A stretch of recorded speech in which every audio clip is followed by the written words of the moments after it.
Menikah dengan lelaki perhitungan. Aku sudah menikah hampir 10 tahun dengan suamiku. Dari luar, orang-orang melihat rumah tangga kami baik-baik saja. Suamiku bekerja, aku mengurus rumah, dan kami memiliki 2 orang anak yang menjadi kebahagiaan kami. Tapi hanya aku yang tahu bagaimana rasanya hidup dengan suami yang selalu memperhitungkan segalanya. Dulu saat masih pacaran, Arman terlihat sebagai pria sederhana dan hemat.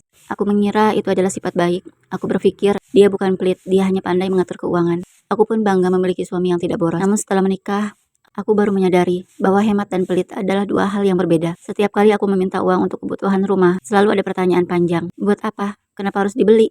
Uangnya kemarin sudah habis kemana? Bahkan untuk membeli kebutuhan kecil pun, aku merasa seperti harus membuat laporan keuangan. Aku pernah sakit demam tinggi. Saat itu aku meminta uang untuk membeli obat dan pergi ke dokter. Bukannya khawatir, dia malah berkata, kalau cuma demam, tunggu saja sembuh sendiri. Jangan sedikit-sedikit keluar uang. Hatiku hancur mendengar itu. Bukan karena harga obatnya, tapi karena aku merasa tidak dianggap sebagai seseorang yang harus dijaga. Yang paling membuatku sedih adalah ketika melihat dia bisa membeli barang untuk dirinya sendiri tanpa berpikir panjang.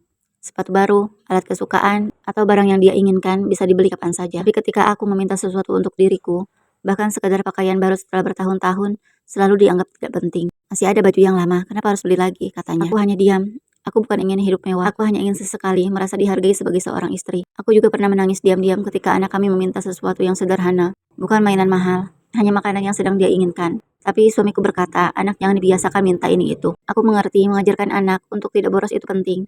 Tapi melihat wajah kecewa anak sendiri juga menyakitkan. Lama-lama aku merasa seperti bukan pasangan hidup, melainkan seseorang yang harus meminta izin untuk setiap hal. Semua yang aku lakukan selalu dihitung. Semua pengeluaran selalu dipermasalahkan. Aku pernah bertanya kepadanya, Mas, apakah menurutmu uang lebih penting daripada kebahagiaan keluarga? Dia hanya terdiam. Tapi setelah itu, tidak banyak yang berubah. Aku tetap menjalani peranku sebagai istri. Aku memasak, mengurus rumah, merawat anak-anak, dan berusaha memahami sifatnya. Namun dalam hati kecilku, aku hanya ingin sekali merasakan memiliki suami yang berkata, pakailah uang ini untuk kebutuhanmu, aku percaya padamu. Bukan karena aku ingin menghabiskan uangnya.